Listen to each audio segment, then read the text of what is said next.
Alam mo kung ano ang mas mabigat kaysa overtime?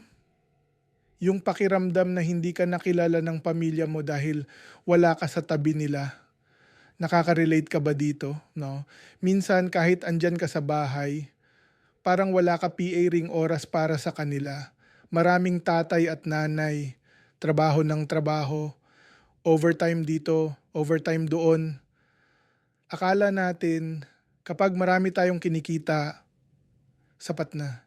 Pero alam mo, hindi lang pera ang hinahanap ng pamilya mo, hinahanap nila presence mo.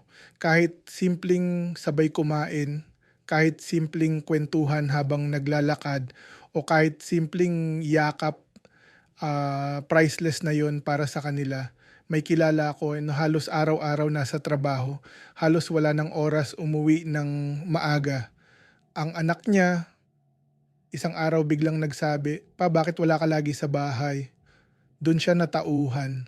Kasi akala niya sapat na ang pera na naibibigay niya, pero ang totoo, ang hinahanap ng anak niya, oras niya. Ang tunay na kayamanan, hindi sweldo, hindi posisyon. Ang tunay na kayamanan ay oras na hindi mo na maibabalik. Kaya bago ka tuluyang malubog sa trabaho, tanungin mo sarili mo, pag nawala ako, ano ba ang maaalala ng pamilya ko?